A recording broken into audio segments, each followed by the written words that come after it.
So this is going to be the second half of the Starfire handover video. So I'm going to start from the interior on this one.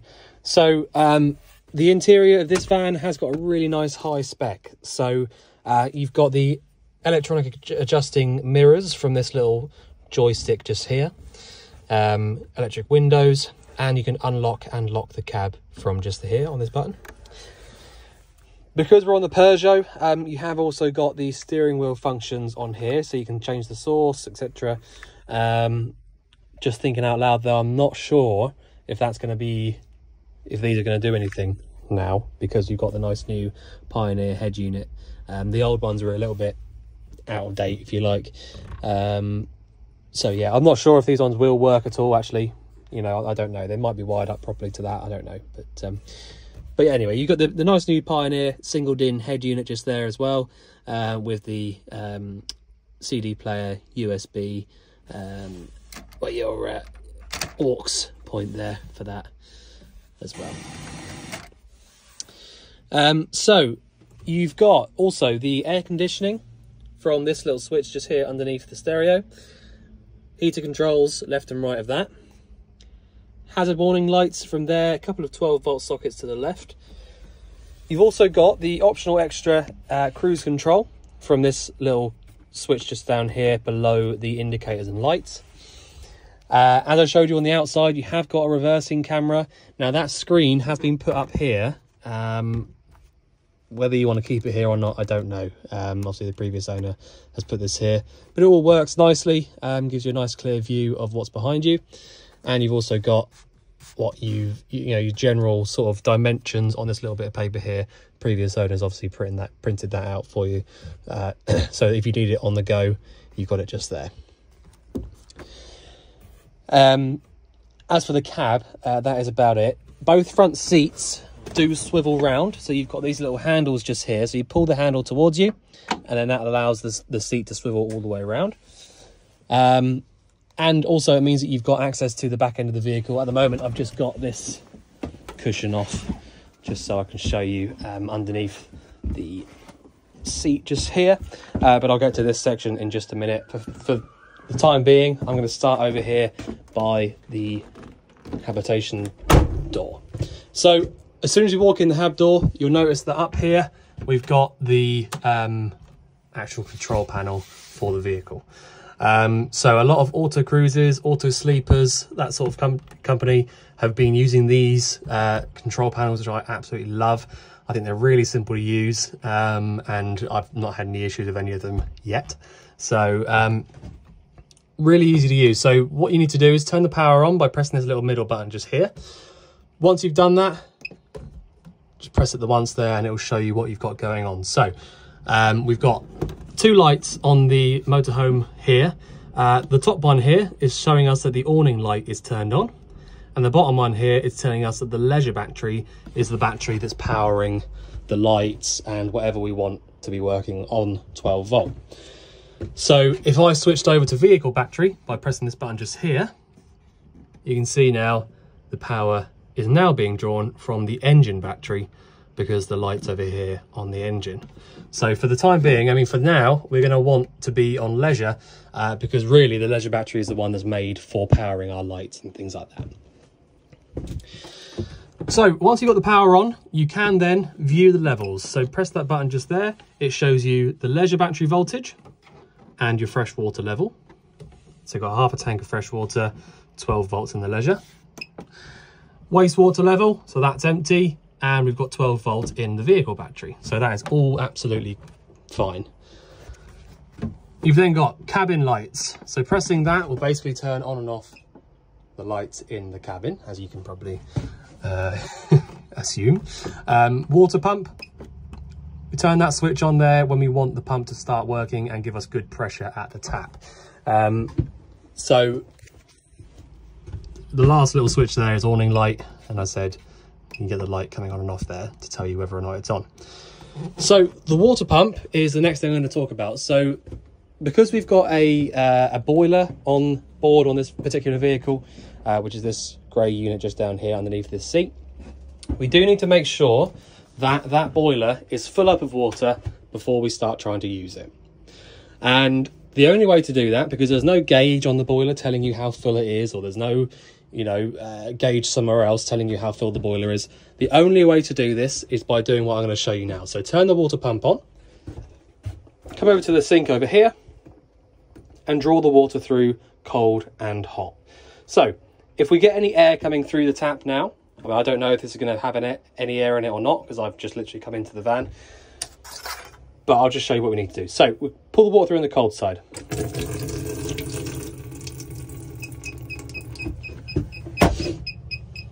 Showing us fresh water low. Yeah. Right. So we've got no air coming through here. That's absolutely fine. So we turn the tap off, pump turned itself straight off. So that's perfect. That means we're up to pressure on the cold side. Now I'm going to draw the water through on the hot side as well.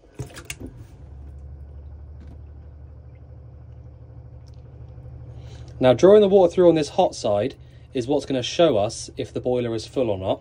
And the fact that it's still coming through nice and clear like this is telling me that the boiler is absolutely full of all 10 litres inside. Right, pump's just turned itself back off again, so that's fine. Right, so what that proves to us, so the boiler itself has got 10 litres space inside of it. And before any water can come through any of the hot taps, it has to be full. It will not come through the tap unless it's full. All right, so if you pulled the tap just there and loads of air came out and it wasn't actually drawing any water through, it means that the boiler isn't quite full yet. All right, so that's really important. Just that's your only way to check how full the boiler is. But just by doing that, just what I've just shown you there is absolutely fine. That's all you have to do. So on that same point about the boiler, if I just take us over here to it, down here, just next door to the boiler, we've got this little yellow tab. All right, so this is your boiler drain off point, and essentially some of the newer ones have got an electronic drain off which drops out automatically at a certain temperature, but some of them can be a little bit of a pain, because if it's actually not as cold as it you know, if the boiler thinks it's colder than it actually is, then the newer versions won't actually allow you to close it off. Whereas with this, it's a manual drain off point, so it'll only drain out when you tell it to. Only difference is that just basically means that when it gets to those sort of low temperatures, sort of down towards 0, you do have to remember to lift this tab upright so it's facing up towards us to drain the boiler out. If the boiler stays full up and it freezes, you're going to be paying out for a new boiler, because what will happen is all of the pipe work, all of the internals of the boiler, as that water freezes and expands, it will crack and break every pipe that you can ever think of, and it will just leak forever, basically. So winterizing it is really important, and all you have to do, as I said, is lift this tab upright. When you want to fill the boiler back up again, close it back down to the position that it's in now, and then just draw the water through on the hot side of the tap that I just showed you, and wait for the water to come back through nicely. But that's it. That's all you have to do. Over here, we've got your water pump. This is a flow jet pump, and you have got a water filter on the side of that as well. And then just whilst we're here, this little unit down here is your mains battery charger. So when you have a mains cable plugged in, that's the charger there that's going to be charging up your leisure battery. Okay, so I'm just going to run you through some of the appliances now then. So we've got the cooker section over here. So it's a Thetford cooker. Essentially what you've got is a 3-burner at the top with an electric ring as well. All 3 of those are ignition from here, as well as the grill and the oven. They're all ignition from here. I mean, you probably don't have to, I haven't got to show this really, but basically just push in with the igniter, just like any household cooker. The grill and the oven are exactly the same. The only one that's slightly different is the electric ring, which is this one over on the left-hand side, and that will not do anything at all unless you've got a hookup cable plugged in. So it's a 240-volt appliance, so it will not work unless the hookup's plugged in. The other thing that you might find in the future, just as a little fail-safe kind of thing for me to let you know, is that sometimes these cookers will not light up unless you've got this glass all the way open. So whether or not this is one of them, don't hold me to it, but some of them have got a little clip, a little sort of I don't know what you'd call it, a button really, that presses on as you open this glass lid up, so that you cannot light any of these up with the glass down. So if you ever find that you can't get any of these to turn on and the gas is on, you can't work out why, just make sure that this glass is completely up and then try it again. But there you go, just like to mention that. So down below the cooker there will probably be a switch for that mains ring on there. That's what that one there, and nothing else of any interest under there, just storage. This is the cover for the sink. More storage in there. Okay, so the next appliance is going to be the fridge. So again, like the cooker, this is a Thetford appliance. So Thetford, Dometic, they're the two big players really in the motorhome parts. So this is a Thetford 3-way fridge. All right, so if I just show you how these fridges work, it's really, really simple. It's also an AES fridge, all right, which stands for Automatic Energy Selector. And as you can probably work out, it means that it will automatically, if you leave it on auto, it will automatically choose which energy to use the fridge on, basically. So basically the way these work is that you've got this little switch on the left hand side, which will take you through the 3 different options. Okay, so at the moment I've only got the gas on, so I can only use the gas, which is that little symbol there. So I haven't got the mains cable plugged in, so I can't use the mains. I haven't got the engine running, so I can't use the little battery symbol, but I have got the gas on, so I have to use gas. If we had the electric hookup plugged in, I personally, I'll press that, press and hold on that one. Oh, there you go. Sorry, I was just catching up a little bit. I was being impatient. So you've got this little symbol here, which is for the electric hookup. Now it's giving us a fault code there, code 8, and that's basically just telling us there's no power there because we haven't got the hookup plugged in. So I would be there on hookup. Next one is the 12 volt, which is the battery symbol there. And as I said, that is for when your engine is running. So again, we've got another fault code there because the engine's not actually running at the moment. So basically, the idea behind it is that you use whatever energy you can use. As I said a minute ago, the only one I can use is gas, which is why I've chosen gas. If you have got the option of gas or 240 volt electric, I would always choose 240 volt electric. That's it really. The 12 volt functionality of it is completely different really, in the sense that it won't get the fridge cold by itself. So you have to pre-cool the fridge either on gas or 240 volt electric before you leave, and then as you start the engine up to drive off, switch over to your little battery symbol, and that essentially will keep the fridge cold as you drive. So the 12 volt functionality, they're just not powerful enough to get the fridge cold by themselves, so that's just the way you have to use them. You've also got, in every decent motorhome really, you've got something called a split relay. And what the split relay does is it sends some extra power from the alternator back to the leisure side of the vehicle as well, so that all the time that your engine's running and you're driving, the leisure battery is being charged up.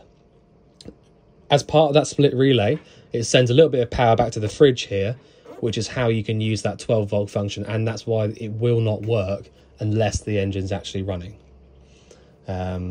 So yeah, that's how you use the fridge. So I'm going to leave that on gas just for a minute, just so we can get it nice and cold.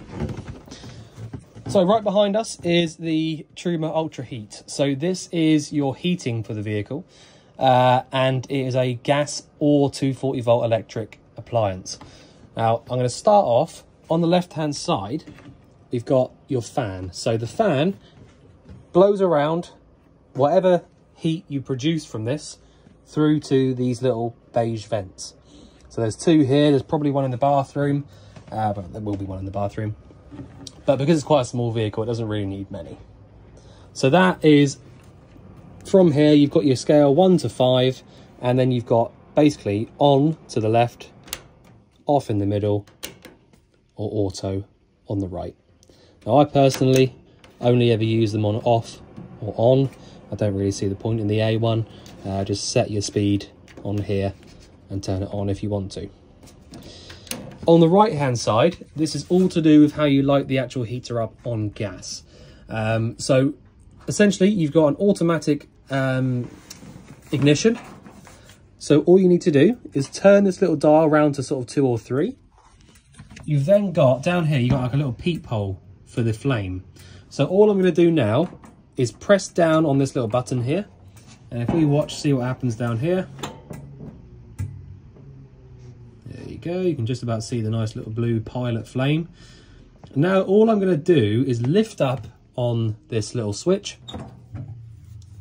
And straight away, the main flame has kicked in. So I'm now going to turn it up to sort of 7 or 8. And that's it, that's the main flame kicked in, because now you can see the flame on the left and the right hand side, which means that the main flame has kicked in. And that is it, that's how you light the heater up on the gas. I came in here a minute ago and lit it up just before the video, and it worked absolutely straight away. Really nice blue flame, so this has been kept really nicely. But that is how you use the heater on the gas. Turn it all the way back around to 0 when you want it switched off. So, just going to stay on that sort of appliance there and just show you how to use it on the mains as well. So, you've got these two little switches underneath here. So, the one at the bottom is the one that we're focusing on now. Now, these will only work, or this one here at the bottom will only work when your electric hookup is plugged in. And essentially, all you've got is 500 watts, 1 down. 1000 watts, 2 down, or 2000 watts if you go up. Now, what that does is essentially, you've got 3 elements in the back, and one's 500, one's 1000, one's 2000. Each one of those amounts of watts converts into an amount of amps. All right, so I don't want to chew your ear off about it too much, but essentially what you've got, 500 watts is going to be about 2.5 amps. 1000 watts is going to be around 4.5 amps, and 2000 watts is going to be about 8 amps. All right, so what you have to sort of bear in mind is, for example, if you did have this working on 2000 watts, if you're at a campsite that's only given you 10 amps as your hookup, which I think is fairly unusual, but you'd normally be at 13 or something. But if you did have 10 amps to play with and you had this heater up there on 2000 watts up there, you're already immediately drawing 8 out of your 10 amps that you've got to play with. You've then got to think about things like, if you are hooked up, then your battery charger down there is going to be drawing about 0.5 amp or so. So pretty quickly, you haven't got any power to use really. So what I'm trying to say is, if you are going to use the mains on the heater, I would recommend using it on 500 or 1000. There's very rarely any need for the 2000 really. It's not, it just draws too much power. So yeah, that's what I'm trying to say really. So that's that switch just there at the bottom. Up here, you've got your Sargent power supply unit. So when you are hooked up on the mains, you have these little lights up here. So you've got space heater and water heater. So if you wanted to use the water heater on the mains, you have to make sure that this light is on for the water heater. And if you did want to use the space heater on the mains, same goes for the space heater one there. So these are basically just 240 volt isolators for those. You've then got charger, which again, make sure that's on if you want to have the charger on, which you can just leave that on all the time really. And the one at the top isn't actually a button, it's just a light, and it says reverse polarity. And basically what that means is you'll probably get that light come on if you go abroad and hook up. It'll probably tell you that reverse polarity there. It should still work, but I think it just means that the negative and the live are opposite way around or something. But yeah, that's just a light for that, basically. Trip switches for the mains are up there. So if you did find that you hooked up on the mains and you couldn't get anything 240 volt related to work, make sure these are all in the up position and showing red at the bottom. And at the bottom, we've got your 12 volt fuses, which if you have a little look up here on the top of this cupboard, it does tell you exactly what each one of those fuses does and what color and size it should be. Same goes for the trip switches, actually. It does tell you what each one of those does as well. So there you go. It's an EC450 Sargent power supply unit. Okay, so I've shown you the fridge, I've shown you the heater, I've shown you everything I need to show you under here. So I'm just going to put this seat down, which, by the way, comes up really nicely on these gas struts, which, you know, you'll find in the future that's really helpful because, you know, normally if you do have to do anything down here underneath this side, you'll find you'll have to sort of lean against this to hold it open, and it's just an absolute pain. But having those gas struts there is really good. So the last thing I need to show you then is the switch on the top there that says Ultra Store. So Ultra Store is the name of your boiler. So it's a Truma Ultra Store. And as I said, that's got a 10 litre water capacity. And if you do want to heat that water up, all you need to do is twist this once to the right. Probably heard it underneath me just then. Lit straight up. And then you can set your temperature between 30 and 70. Okay, and after about half an hour of that being on, you should have hot water coming through the taps. So that's how you use it on the gas. As I said a minute ago, you have also got the isolator for the water heater up here. So if you did want to use it on the mains, so if you are hooked up on the mains, you can press this button just here and use the water heating on mains as well. Only thing I will say about that is I've seen it all too many times. Please, please, please don't forget to turn that off when you're not actually using it. So if you know, I've seen it a few times before where people will drain their boilers out to winterize them and all that sort of stuff. Forget that they've got the water heater switch on in here and then leave the van hooked up. So as you can probably imagine, if you leave the van hooked up and you've got the water heater switch on in here, the water heater is going to be trying to heat all the water up, and then sometimes you haven't got any water in it, so it's going to overheat. So just only use the water heater switch here as and when you want to use it on the mains. If you want to use the water heating on the gas, you can just use that switch down there, and you don't have to worry about this switch in the cupboard here at all. All right, so this is just for when you want to use it on the mains, and this is just for when you want to use it on the gas at the top. All right, so you have also got the drop-down TV unit in here. It's an Avtex TV. We don't tend to check all of this sort of stuff out as part of the habitation check because it's not part of a hab check.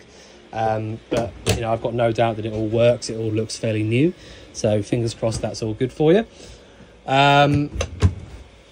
Absolutely tons of storage throughout this entire vehicle. Loads of natural light from these big skylights. But yeah, there we go. So the last thing is just going to be this bathroom. So I very rarely go through anything in the bathrooms apart from the toilets because the rest of it is literally just hot and cold tap. It's not, you know, it's pretty straightforward stuff. So the toilet itself, again, it is very, very simple, but I'll show you how to use it just in case you haven't done it before. So you've got a little blue button here on the left hand side, which if you watch, pumps around the pink flush fluid that we've got in the system at the moment. If we pull this handle towards us, that'll then drain whatever's in the bowl here into the cassette and then push it back away.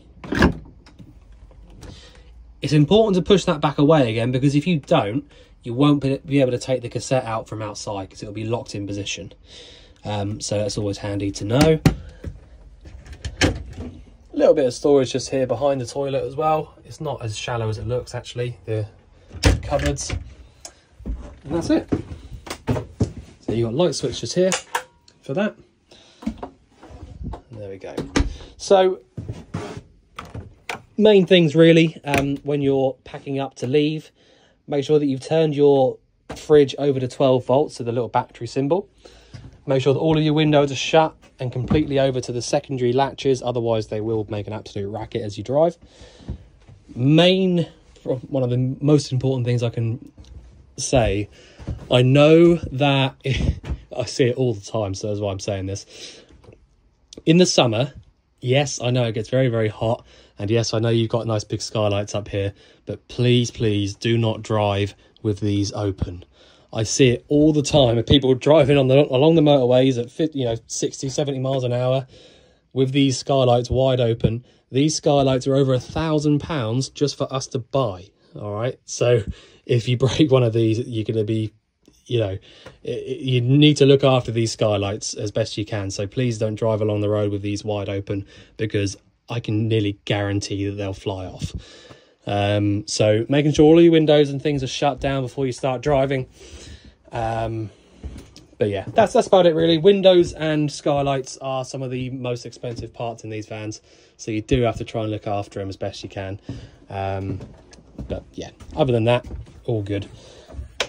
Make sure that your gas is switched off before you start driving as well. That's really important, because if you are in a crash, the absolute last thing you want is 30 millibars of propane pumping out of somewhere. So just switch it off in the cupboard before you even leave is my advice. But yeah, that's about it really. So if you think I've missed anything out, or if you want anything else going over, just let us know. But otherwise, we look forward to seeing you soon. Thanks very much.